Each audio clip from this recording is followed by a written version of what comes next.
자, 여러분들 안녕하십니까? 반갑습니다. 2020년 10월 16일 장 마감 방송을 하도록 하겠습니다. HLB는 전일 대비 2.66% 상승한 92,500원에서 마감을 했습니다. 우선 LB는 최근 가장 중요했던 게 분위기 쇄신이라고 말씀을 드렸잖아요. 근데 오늘만 놓고 보면 어느 정도 분위기 쇄신이 되지 않았나, 분위기 쇄신이 좀 되어가고 있는 모습에서 오늘 긍정적이라고 보여집니다. 우선 오늘 시장이 안 좋았죠. 그러다가 시장이 안 좋았는데 오후 들어서 시장이 괜찮았어요. 2시를 기점으로 시장이 반등이 나왔습니다. 이 틈을 타서 LB도 반등에 성공한 모습을 보여줬어요. 오후 2시를 넘어서 반등에 성공해줬고, 오전에 메디프롬 주총에 관한 뉴스가 나는데 아마 오후에 좀 부각이 되면서 LB 관련주들이 오르지 않았나 싶습니다. 우선 LB를 살펴보면 이번 주에 좀 안 좋은 모습이 많았어요. 첫 번째로는 NDA 지연 루머설도 있었고요. 두 번째는 옵티모스 관련설까지 있었죠. 진 회장이랑. 그리고 세 번째로는 시장 하락과 맞물려서 이 모든 게 좀 우울했던 모습, 그리고 매우 좀 안 좋았던 모습, 내려가는 기울기가 가파른 모습이었는데요. 다행인 건 일단 이 세 가지 모든 게 이 우울했던 분위기를 어느 정도 쇄신시키지 않았나, 어느 정도 반전시키지 않았나 라는 데 의의가 좀 있을 것 같은데요. 오늘 메디프롬 제약에서 임시 주총이 열렸죠. 그래서 LB가 글로벌 항암 회사로 나가는데 절차적으로 차질 없이 이행하고 있더라. 그래서 NDA도 조만간 곧 하지 않겠느냐, 예정대로 하지 않겠느냐라고 시장에서는 받아들인 것 같습니다.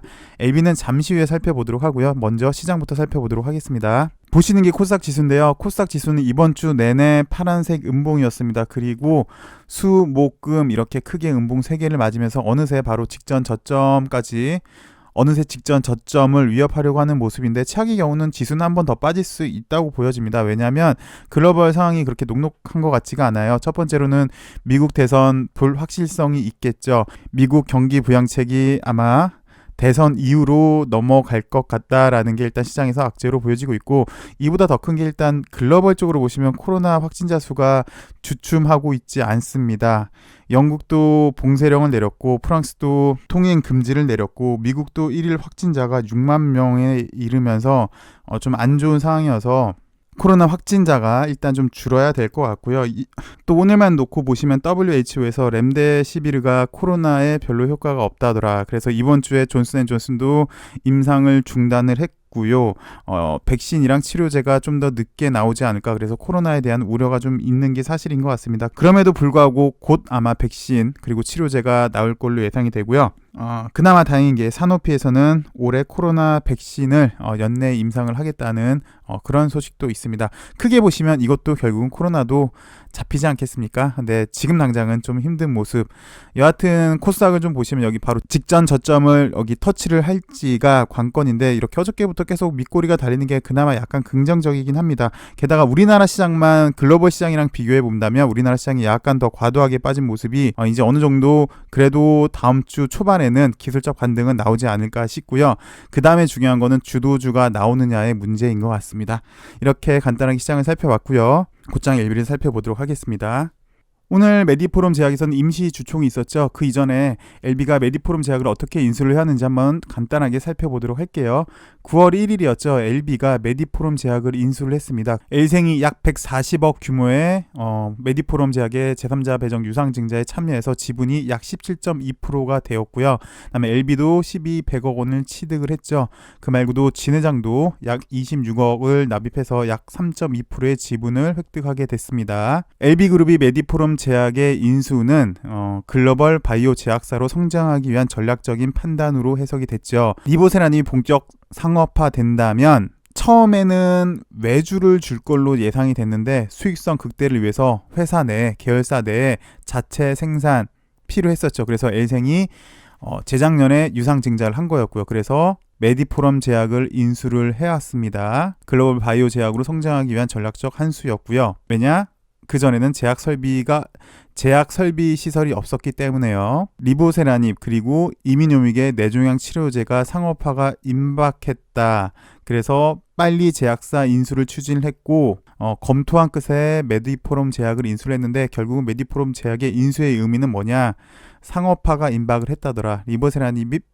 리보세라닙 그리고 뇌종양 치료제가 상업화가 임박을 해서 빨리 메디포럼 제약을 인수를 했다라고 시장에서는 판단을 했어요. 오늘도 마찬가지죠. 사실 NDA 지연 루머설이 있는데 이것도 나중에 다시 한번 설명을 드리죠. 근데 그게 일축이 된 것 같습니다. 빠른 상업화 때문에요. 그리고 9월 4일 나온 뉴스를 살펴보시면 오늘 10월 16일 오늘 임시주총을 한다고 원래 예정이 돼 있었고요. 간단하게 메디포럼 제약은 일단 3개의 큰 파이프라인을 갖고 있는데요. 치매 치료제 이것도 좀 괜찮고요. 그 다음에 슈퍼 항생제 이스라엘이랑 같이 협업을 하고 있죠. 지분도 갖고 있고 국내 판권도 갖고 있습니다. 그리고 장기 지속형 주사제 크게 메디포럼 제약 이렇게 3가지 대표 상품이 있는 거고요. 그리고 좀 전에 설명드린 리보세라닙의 생산 기지 역할을 할 것으로 보입니다. 아필리아 남소암 치료제 아필리아 리보세라닙, 그다음에 뇌종양 치료제, 백신 플랫폼 여기 코로나19 백신을 말하는 거예요. 예, 생산 기지 역할을 할 걸로 보여져요. 그래서 이런 거에 생산 기지가 될 경우 확장성은 매우 클 것으로 메디포럼 제약을 이렇게 전망을 했고요. 9월 12일 나온 뉴스도 똑같은 맥락입니다. 남상우 L생 대표는 다양한 적응증에 대한 리보세라닙의 임상이 빠르게 진행되고 있어. 임상이 빠르게 진행되고 있다 합니다. 그래서 신약 개발 속도가 내면서 제약 설비 시설이 필요해져서 이번에 메디포럼 제약 인수를 했다고 합니다. 그래서 역으로 보면은 조만간 빠른 상업화가 되지 않을까라는 얘기를 다시 하고 있는 거고요. 그리고 10월 6일에 나온 뉴스인데 이 역시 똑같은 내용의 뉴스이긴 합니다. LB그룹이 메디포럼 제약을 인수한 이유는 다양한 신약 후보군들의 생산 그리고 국내 유통을 염두에 두고 진행한 것이기 때문에 아필리아, 리보세라닙 그리고 다양한 신약들의 상용화가 빨리 진행될 것 같아서 인수를 했다. 그래서 그 여파로 메디포럼 제약도 빠르게 성장할 수 있을 것 같다라는 뉴스였어요. 결국은 다 통틀어 보시면 결국 메디포럼 제약이 생산 기지 역할을 할 것이고 이 말은 리보세라닙의 상업화가 조만간이지 않겠느냐라고 역으로 추론할 수 있는 건데요. 오늘 나온 뉴스를 한번 살펴보도록 할게요. 오늘 임시 주총을 해서요. 첫 번째 사명이 바뀌게 됩니다. HLB 제약으로 이미 예정이 돼 있었죠. HLB 제약으로 사명이 바뀐다는 거 예정이 돼 있었고 그다음에 진 회장도 사내 이사로 취임이 돼서 아마 이사의 의장으로 되는 것 같고요. 그 다음 전복한 HLB 바이오 사업 부분장이 각각 여기 박지영 대표랑 각각 대표로 선임이 되고요.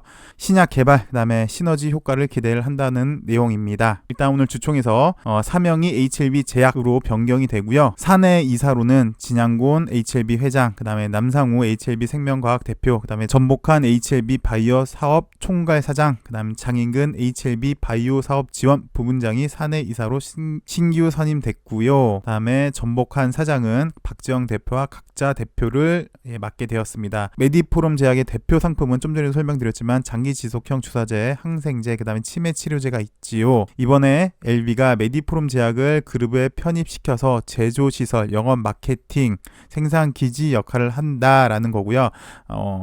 전복한 신인 대표는 바이오 기반의 제약회사를 인수한 것은 글로벌 파마로 성장하는 데 중요한 계기를 마련한 것이라고 발표를 했네요. 파이프라인, 신약 개발, 그리고 경험을 최대한 활용해서 빨리 성장시키도록 하겠다라는 거고 의의는 아까도 말씀을 드렸지만 글로벌 파마로 성장하는데 절차대로 이행을 하고 있더라. 그리고 역으로 보면은 조만간 곧 빠른 상업화도 있지 않을까 때문에 오늘 LB랑 LB 관련주들이 좋은 모습을 보여주지 않았나 싶습니다. 기술적 분석을 좀 해드리자면요. 어저께도 말씀을 드렸는데 일단 현재로서 가장 중요했던 건 LB는 이렇게 빠른 하락이 나왔잖아요. 기울기가 급한 1차 하락, 그 다음에 2차 하락까지 나왔는데 그 와중에 오늘 다시 어정쩡한 여기 요 정도 샛별 정도가 나왔다면 다시 한번 시장이 밀린다면 또 여기 8만원 중반대까지 밀릴 수도 있었던 그런 모습이었는데 일단 분위기가 쇄신이 됐어요. 분위기가 쇄신이 되면서 이제는 하방 경직을 좀 보여줘야 될 때입니다. 그리고 그나마 오늘 이렇게 요 음봉을 감싸주는 양봉이 나와서 5일선을 곧 탈환을 할 것 같아요. 그래서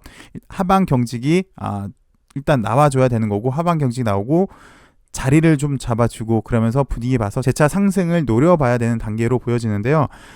좀 더 전형적인 차트는 L생으로 보여집니다. LB는 5일선을 회복을 하지 못했는데 L생 같은 경우는 5일선 위에 살짝 지금 얹혀 있잖아요. 그리고 나름 25,000원 라인을 돌파를 해주고 여기 24,000원 라인 지지를 확실히 하방 경직을 해주는 모습을 보여줬어요. 그래서 LB랑 L생은 똑같은데 일단 하방 경직을 먼저 보여줘야 되는 거고요. 하방 경직을 하려고 하는 일단 첫 번째 모습, 분위기 쇄신한 모습이 나와서 좀 긍정적으로 보여집니다.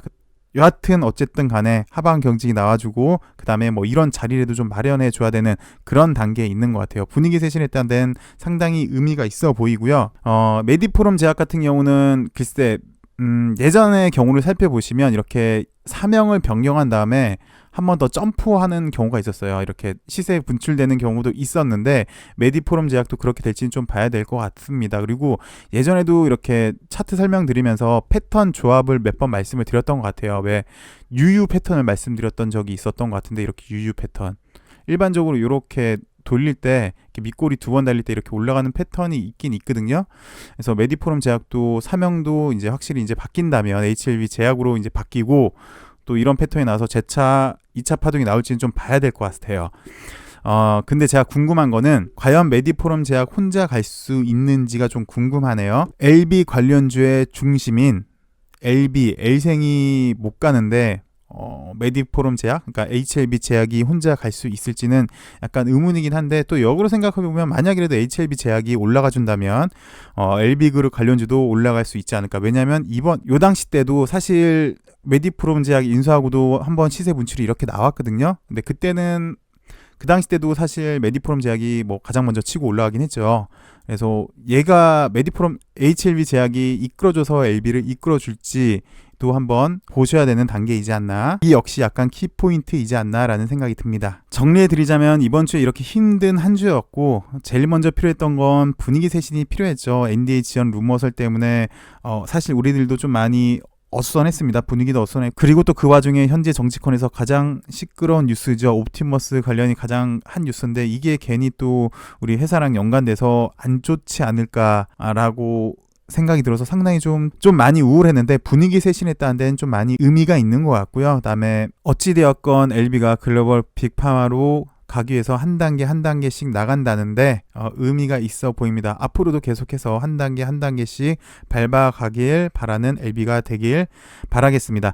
그리고 이 말고도 사실 LB는 몇 가지 이슈가 더 있어요. 작년에 삼각 합병을 했죠. 엘레바랑.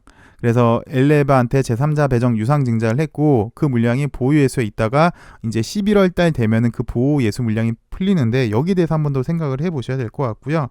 그리고 또 11월 달에는 사실 SITC가 열리죠. 뇌종양 치료제에 대한 임상 결과 발표도 예정이 돼 있고, 이제 풀첸 박사랑은 계약을 일단 완료를 했습니다. 리보세라닙을 판매하면서 일정 로열티를 풀첸 박사한테 줘야 됐었잖아요. 그래서 중국에서 판매한 거는 풀첸 박사한테 주는 거고, 엘레바가 리보세라닙이 상용화가 돼서 만약에 판매가 된다면 그 역시 판매액의 일정 부분을 이제 풀첸 박사한테 줬어야 되는 건데, 그 로열티를 갖고 오기로, 모든 권리를 갖고 오기로, 판매에 대한 권리를 갖고 오기로 계약을 맺었죠. 그래서 일단 50%는 계약을 했기 때문에 어느 정도 이루어졌어요. 근데 계약을 했으면 계약을 이행을 해야 되겠죠. 올 연말에 풀첸 박사 제3자 배정 가격은 정해졌어요. 98,000원으로 정해져 있고 들어올 금액도 정해져 있는데, 이 들어오는 절차도 보셔야 되겠죠. 왜 이런 말씀 드렸냐면 일각에서는 뭐 이게 연기가 될 것이다 라는 얘기도 있는데, 짧게만 말씀드리면 작년에 넥사 같은 경우는 호난 회장이 제3자 배정 유상증자 가격이 한 30% 더 높았어요. 그러니까 더 싸졌어요. 가격이 주가가 떨어져서. 근데 1년 지연이 됐거든요. 이거는 이제 외국한 처리 때문에 국가에서 국가 간으로 자금이 이동되는 거잖아요. 그래서 각국의 법에 저촉도 돼서 그래서 1년이 지연됐는데, 이것도 한번 살펴보시죠. 어쨌든 이런 이슈도 있고, 그다음은 가장 우리가 찜찜해하는 건데 NDA 지연 루머설이겠죠. 이 루머설에 왜 회사에서는 대응을 안 하는지에 대해서도 한번 살펴는 봐야 될 것 같습니다. 어쨌든 요 네 가지 이슈가 있는데, 이거는 다음에 기회가 되면 좀 더 자세히 살펴보도록 하죠. 여하튼 이번 주 좀 힘들었는데 나름 그래도 금요일날 반등에 성공해줘서 한 주를 좋게 마무리할 수 있을 것 같네요. 오늘 이제 메디포럼 제약도 사명을 HLB 제약으로 이제 변경을 하게 되는데, 아까도 의미를 말씀을 드렸잖아요. 결국은 글로벌 빅파마가 되는 절차 중에 하나라고 생각이 됩니다. 오늘처럼 이렇게 절차를 하나씩 잘 이행을 해서 최종적으로는 글로벌 빅파마가 돼서 암으로 고통받는 환자들에게 기쁨을 선사해주는 LB가 되길 바라면서 방송을 마감을 하도록 하겠습니다. 한 주 동안 고생 많으셨고요. 좋은 주말 보내시고요. 다음 주 월요일엔 더 좋은 소식으로 여러분들 찾길 바라겠습니다. 시청해주셔서 감사합니다.